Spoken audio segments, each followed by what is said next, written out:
things about crew is probably the team.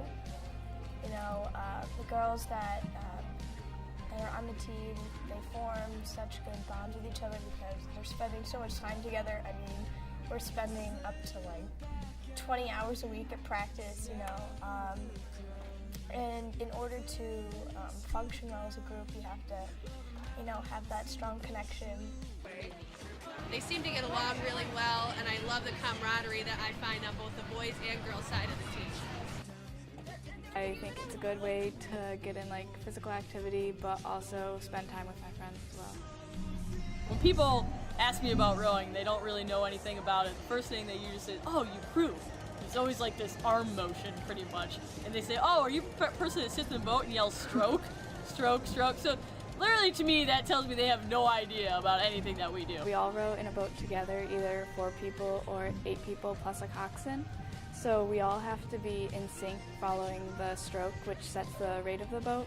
And then we all have to be working to keep our hands level in order to keep the boat set so we can go faster.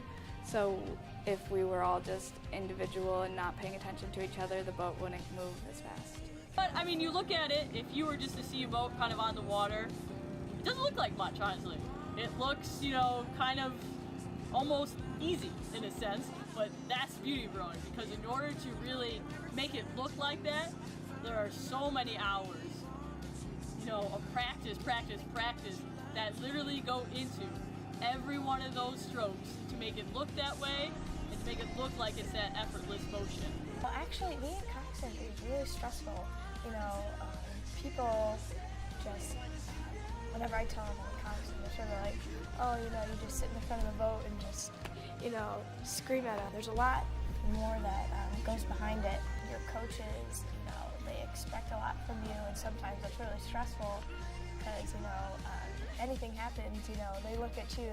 It's really rewarding just to be there for the girls and like get them through tough times, you know, just seeing that success. Nice and close to the water here. I teach rowing because I love to row, and I love the sport of rowing, and that's why I teach it. I think the girls and the boys that I coach can recept what I'm saying really well, and we seem to get along really well in terms of what I'm trying to teach them.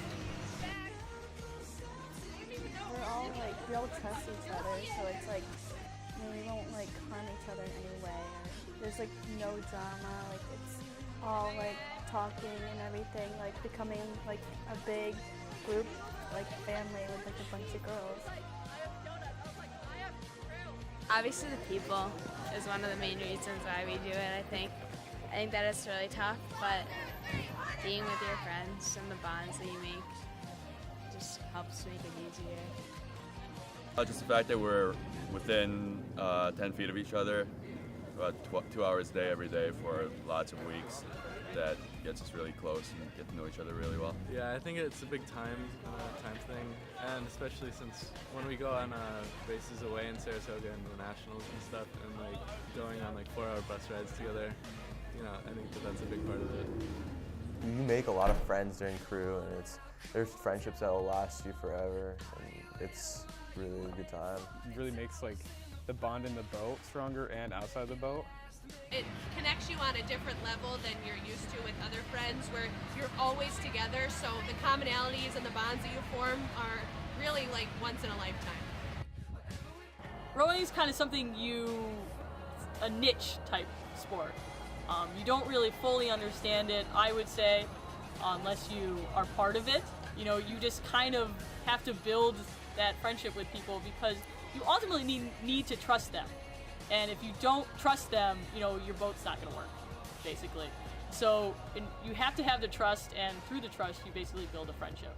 I think some of the negative aspects of rowing are trying to figure out the balance between school life and social life and the life that you have with rowing. Oh, you gotta do your schoolwork, but sometimes crew comes first. You have states and you have a paper, you're gonna go to states.